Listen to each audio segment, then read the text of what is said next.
Good morning, my beautiful motorheads. It's Annick. Today we're going to do something a little bit different and go visit Steven Seifridsberger in person. We're going to go check out his garage, which we hear is absolutely lovely, and we are going to talk about his book, Throttle and Thoughts, and of course, all things motorcycle related. Now let's go because I have got a drive ahead of me.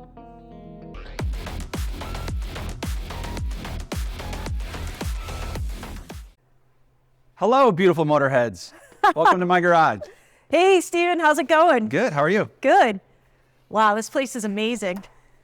Thank you. It's been a lot of sweat and tears for the last few years getting her buttoned up. She's still got a ways to go, but I'm really proud of her. That's awesome. So you invited us up here, which we really appreciate, and maybe you could tell us a little bit about these motorcycles. Sure. This is 1981 R100.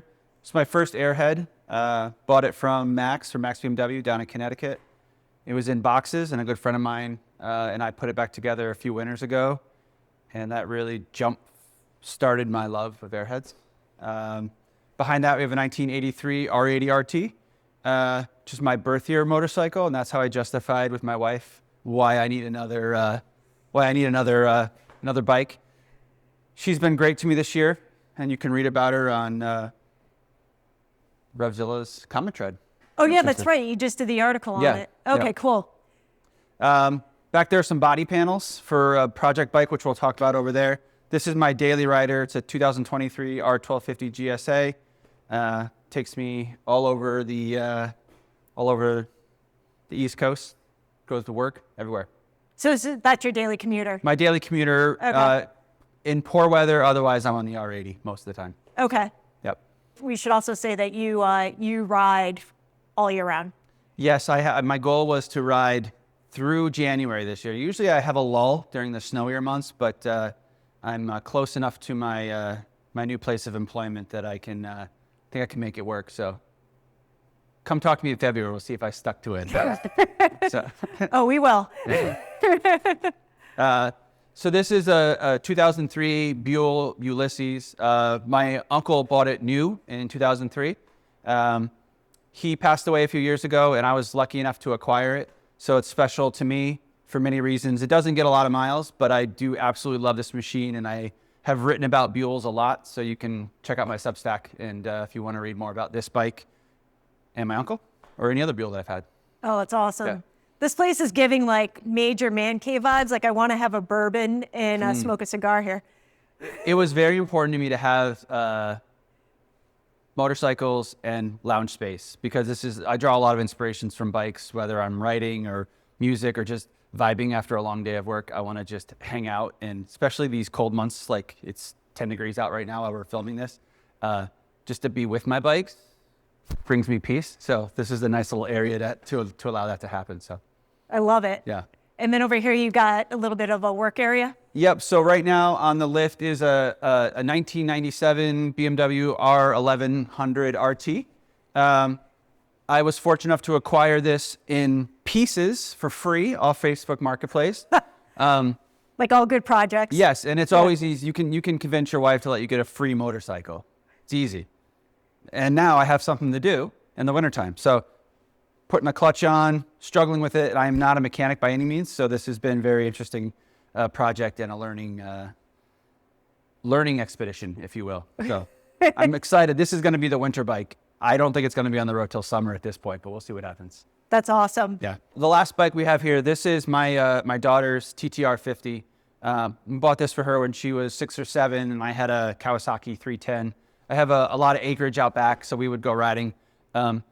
I don't know what's wrong with kids these days. She forgot she had the motorcycle and never rode it, so now it's just a little ornamental piece for me to remember riding with my daughter when she was a little pipsqueak. So you're not riding that around? I think you should. I do once in a while. My wife likes to ride it around. She has a lot of fun on it, so yeah. It's pint size. So that's awesome. I have found that like a lot of the next generation is not riding.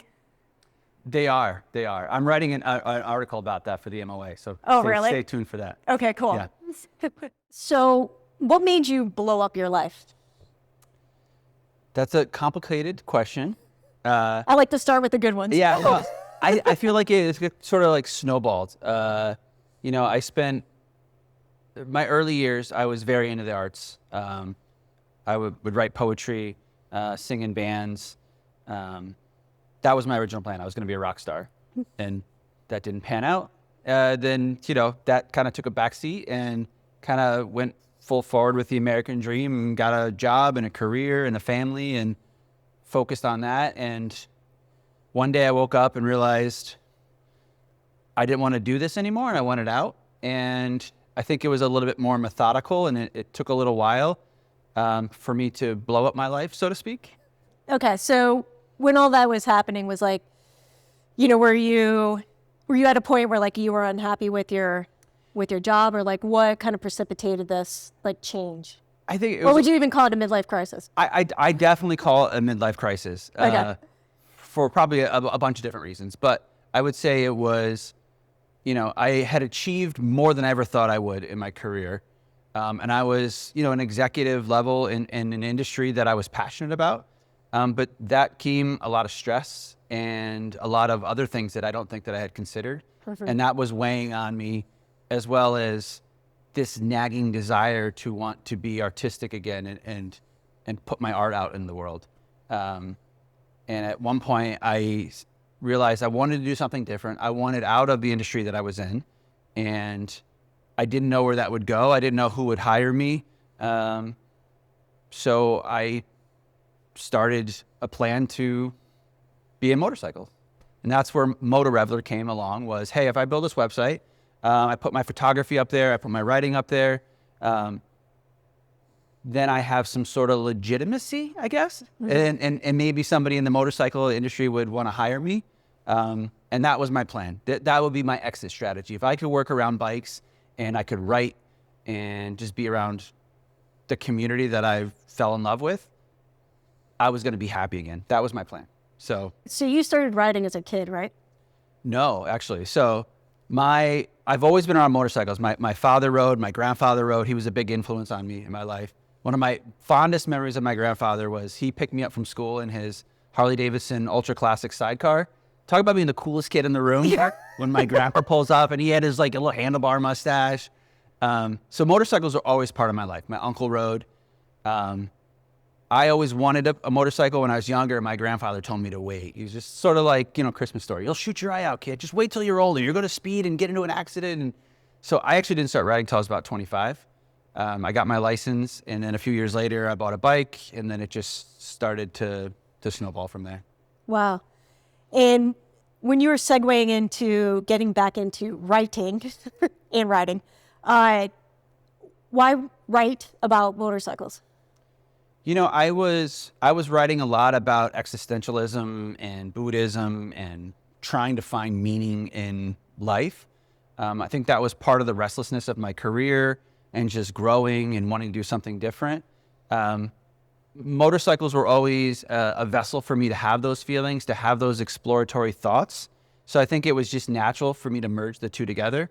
And also it was part of that legitimizing me wanting to be in the motorcycle career. So that if I write a little about the motorcycles, maybe I can build a brand or find an audience that wants to hear my story and leave said previous industry and end up where I am now. So when did you end up writing the book, Throttle and Thoughts? So Throttle and Thoughts is a few years of essays in a collection that was on my Substack. I had been writing for a while. I didn't know what I was going to do with all of it. It had been a dream to publish a book. I had always thought it was just going to be my poetry. And then it ended up being this, where I could showcase the motorcycles I'm riding, the photography that I'm writing. And the idea was for it to be a coffee table book. And I completely understand it's too small to be considered a coffee table book, but I'm still going to call it that. Well, one of the things I really appreciated about this, well, there's two things. One is that the photographs, it's been a long time since I've read a book that included photographs, and it really added to the stories that you wrote about. And it also put things into perspective. And I think that when we read something, we are envisioning what the author's viewpoint is like we embellish it into like our own thing. And seeing the pictures to accompany it, it was like, oh, it really put into perspective like where you were coming from. And the other thing that I really appreciated is that guess they're sort of like chapters or entries. They're pretty short. So like this is as a coffee table, quote, coffee table book or bedside table book. Like you can read a couple and then just put it down and like you don't have to like lose your place or like get into, there's these like, Absolutely. yeah, little snippets, which I thought were really great. I really enjoy books by Peter Egan or Lance Oliver. They have books with just short stories. Yeah. I have my morning coffee. I read one of their journeys, Yeah. and then I go about my day and get ready. And I really wanted to have that because it is a commitment to read books. Yeah. And, you know, sometimes my writing is a little headier than other times, and I don't really want to bog you down with some existential nonsense before you're going out to your day. So just a little bite size of the existential, a little bite size of motorcycle and photos, and embark on your journey for the day. So. Yeah. One of the things I thought about like in reading this is that Zen in the Art of Motorcycle Maintenance, I am one of the few people that just don't like that book. And I've read it twice, once when I started writing and then when he passed away recently in the past few years. And I have a lot of issues with that book. Okay. But we know it's a cult classic and like I'm not bashing it. If you love it, that's great. Your book was actually what I wished his book had been, which is more these motorcycle musings that talk about like what it's like to ride, or you have a really good way of describing, and I think a lot of people can relate to this, is when you're riding solo, all these thoughts go through your mind and you actually capture them, and it's like kind of nice to see that like afterwards, you know, musing or rumination. Yes. Or reveling. Yeah. Okay. Yeah. So I really appreciated that. I thought that was pretty cool. I feel like it's kind of overstated in our space that, you know, it's therapy, it's throttle therapy, all those things, and there's a lot of truth to it.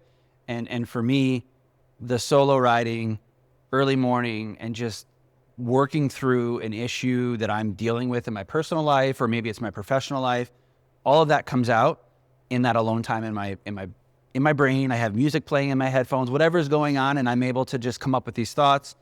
And the writing process is the final chapter of all that, to put it to bed and to close it up, because I'm able to put all the words down, rearrange them, and be like, okay, I found meaning in whatever that is, and now I can move on to the next thing. So as much as the bike is the therapy, it's the writing is just as important for me. So. Do you do the writing in here? Because this space seems pretty inspiring to me. I do. Writing in here, writing at a lot of coffee shops. Okay. A lot of times I'll be riding around, and I'm like, I got this idea, and I'll pull over and I'll just make notes in my phone, and then I go back next chance I get to work through the ideas, and so a little bit of everywhere. That's cool. Yeah. When you're taking the photographs, is that just on your phone, or is that like with a camera? A mixture of both. On the book, it's a mixture of both. I was experimenting had a Sony digital camera. And I'm not as good at that as the cell phone makes everybody photographers. So yeah. I tread lightly saying that I'm a photographer. But most of it is on my phone. And as I'm out riding, I take the pictures, and then somehow the writing and the writing pictures just kind of mash together in a pretty special way that I didn't plan. I didn't go out, take this photo for this article. As I'm writing, I'm like, oh yeah, that kind of works with that. Or, hey, well, I was thinking about that idea. These were the shots that came out of that trip that day. Maybe they can work together, and then they just sort of find their way at the right time. There's something nice about, you know, like to me, this is an art project, right? Like you're putting together this collection in a time and space, and it's volume 1. So I'm assuming like there's going to probably be like other. Absolutely. I'm always writing, so there's always going to be other things to put out there. And I've had some other ideas that maybe I could do. Volume 2 or 3 could be collaborative with other writers together. Yeah. I'm not really sure where the journey's going. I'm excited to see where it ends up in a few years. But I think it's good for people to see this, because it's like how do you capture a journey? And like this is a really beautiful way of where you've captured this like moment in time in your life, which is like super fun. Yeah. Yeah. So how did you get into like the BMWs are prominent in here besides the Buell and the Yamaha? So growing up, my grandfather was a Harley guy. Harley, Indians, you know, American, V-twin, like that was what I was exposed to. Yeah. My uncles all had Japanese bikes. So those were the juxtaposition that I had. My father always rode Yamahas. In my early 20s, I spent a lot of time in northern Vermont at a friend's house, and there was always GS riders 6 o'clock in the morning, riding around. I'm like, man, I want one of those. And it just like snowballed into my head. As I started riding, I rode Hondas and Kawasaki's, and then my Kawasaki Concours looked like a knockoff K-bike. That was my entry into BMW. I was this close to buying a Ural with a sidecar, and last minute I said, no, I'm gonna buy a GS, and that was it. The BMW's flat twin boxer is inspiration for me, and I love everything that it brings, whether it's an Airhead, it's a new one, it's a 1300, that's inspiration. So as soon as I got on that first GS, there was no looking back, and BMW's just followed me since. That's awesome.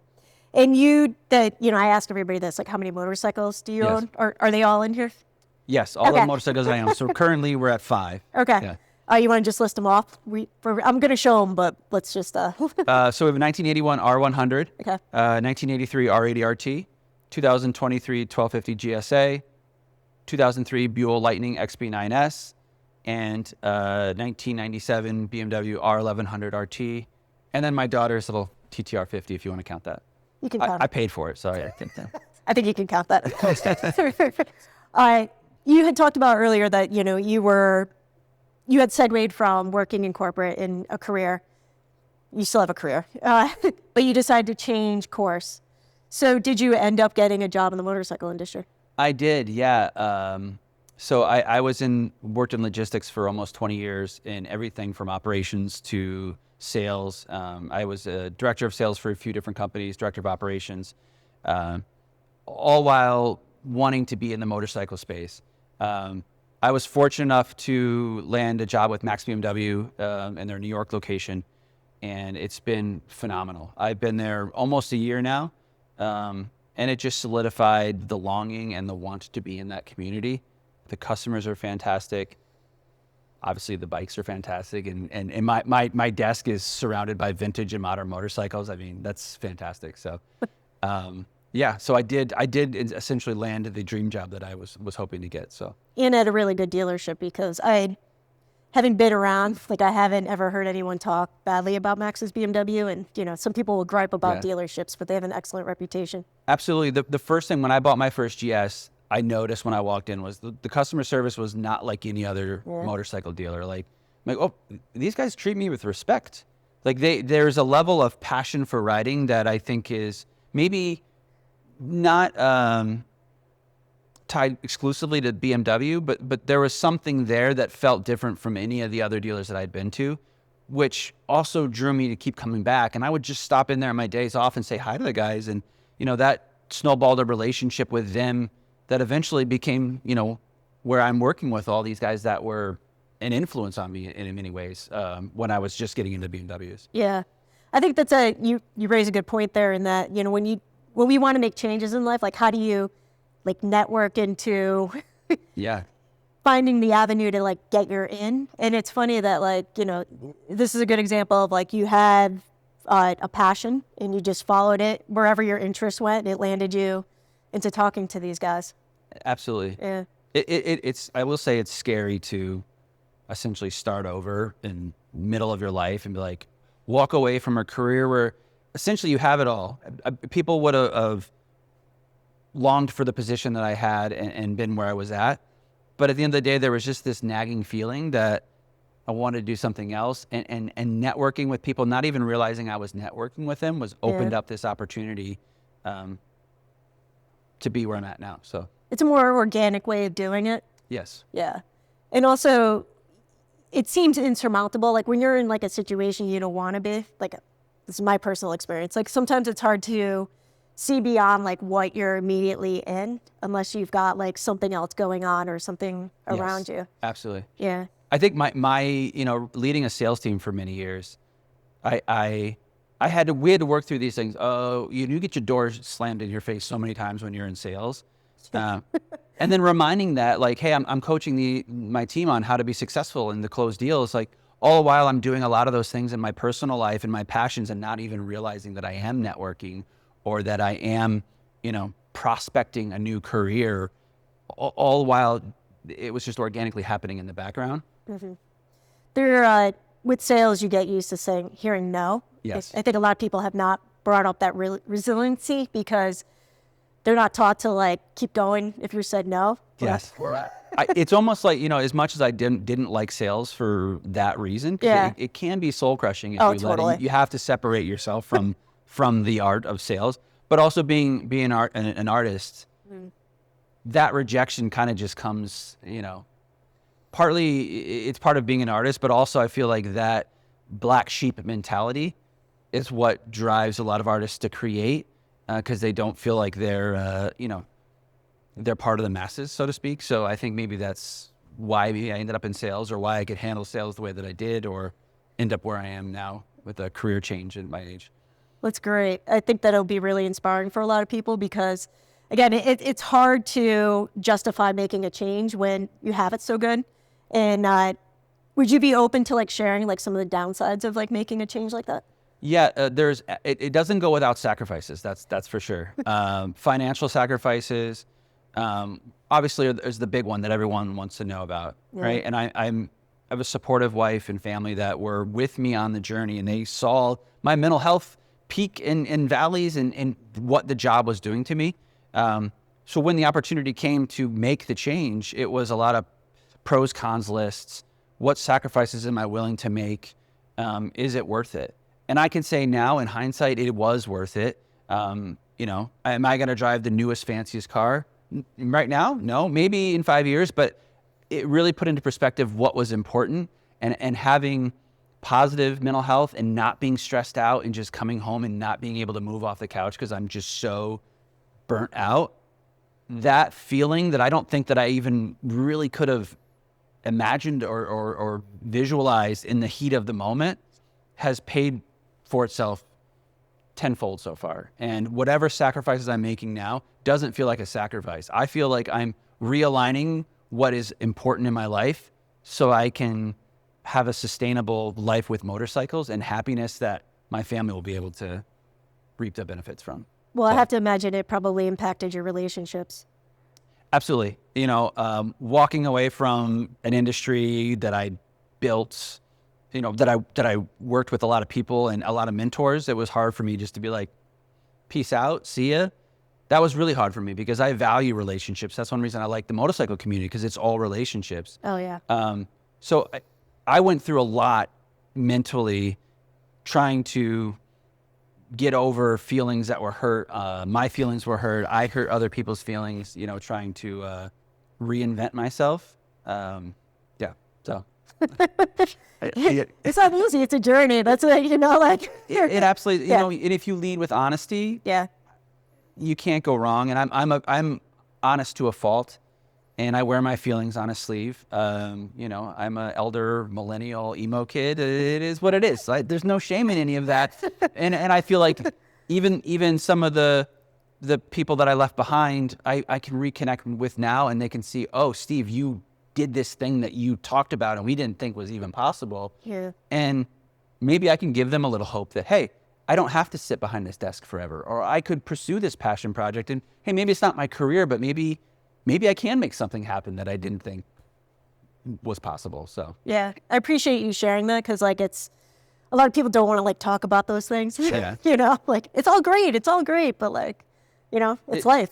Absolutely. Life is a lot of ups and downs. And, even working with bikes, there's bad days. I have to take apart the oil head because I didn't put the clutch in properly. And I thought I was ready, and I'm not ready. So now I got to pull that back, right? And there's good and bad days at every job. It's all, relative to what you're doing. And your level of passion will even out what's really bad or just inconvenience, I suppose. Yeah. You have a great sense of humor. And in one of the stories that you wrote, it was about riding pillion. And I was just thinking about that because, we're talking about the good and the bad, but then there's also the humor of, motorcycles just kind of put us life-wise into these funny situations. Absolutely. Yeah. And especially being a man and ego and machismo, there's a lot of that in the motorcycle space. I'm fully aware of that. That's not who I am, and I try to steer clear of that. So just the fact that I was, when I bought my Buell Ulysses, I asked my friend, I was like, hey, do you want to go help me bring the bike? He's like, yeah, sure. You want to bring the trailer? I was like, no, can I just ride on the back of your bike and you can drive me 250 miles to Connecticut in February? You're not a small guy. So like this whole thought, like this whole visual to me was just like hilarious. It was so funny. I'm getting on the bike. He comes and picks me up. We got all of our heated gear on, and he's like, I'm going straight there. We're not stopping. And you know, talk about letting go. Yeah. It's like, I've been a bit of a control freak. Even in a car, I always want to be the one to drive because I'm not always the best passenger princess. But really, he's sitting on the back of a bike. It's like, is he going to stop? Oh, is he going to shift? And then I see my feet are moving and I'm trying to stop and shift. And I was like, you gotta relax. And I realized, I'm like, wow, everybody who's ever been a passenger on my bike has given me so much trust in me to get there in a way that I never really thought about. And that was a funny, really eye-opening experience for me. So where do you see like all this going for you in like the next year? Like we don't have to do like the full future. You know, I think that's evolving. Okay. As what has kind of unfolded in the last year or two for me has kind of changed where I thought this was going to take me. Yeah. I really see a focus on the writing because that brings me a lot of joy.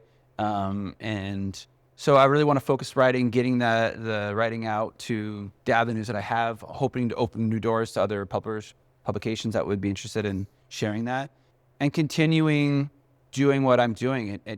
Doing events with Moto Social or doing events with the fair guys, like meeting people, having conversations, drawing new inspiration for writing, and, you know, growing, I won't say it's a brand, but just growing the community that I'm with and surrounded by. Those in-person meetings are actually fantastic and shouldn't be overlooked. Like that's how we met at one Absolutely. of the Fair event. No, Moto Social first, and then the Fair events. Yep. Yeah, I think it's like it's just great to see like what people are outside doing. It's very inspiring. It's so inspiring because the group that we're really fortunate to have is like there is no ego, and everyone. Yeah. The event that we met there. Yeah. I saw the most unique motorcycle. It was a 70s Honda Goldwing that was like bobbed out, and I'm like, yeah. what? Like, yeah, that was cool. Yeah. That is amazing. It's not just all BMWs or all just Harleys or burnout guy. It's not that. It's like real people that you interact with every day that you probably didn't even realize rode motorcycles. So like, it's really inspiring. So I really looking forward to 2026 and what that's bringing. So That's cool. Where can people find you? You can find, Moto Reveler is my moniker pretty much anywhere. So motoreveler.com. From there you can get to my blog. You can buy my book. I have a newsletter that goes out once a month, and that will just what's going on in my world, and what music I'm listening to, what I'm writing about, where you can see other work. And then on Instagram, Moto Reveler. In Substack? Substack is actually called Berlin Reveler. But that's all linked through my Instagram page and my website. Okay, perfect. I appreciate you coming up to the garage. It's awesome. Like this is the first time for the show that like we're doing an in-person visit and interview, and it's awesome. I mean, like this garage is really inspiring, and I really want my own space. I love it. I rushed to get it done for the Daytona races last year for Bike Week, and I had. Oh, did you watch it? Had a bunch of guys up, cool. and it was fantastic. And Yeah. I didn't have the lift that my bike's on now. Yeah. I could lift that up and have a little buffet bar. Maybe we'll do that this year. But Can I get invited? absolutely, we're in. This is how I work. I'm like, oh, can I come? Absolutely.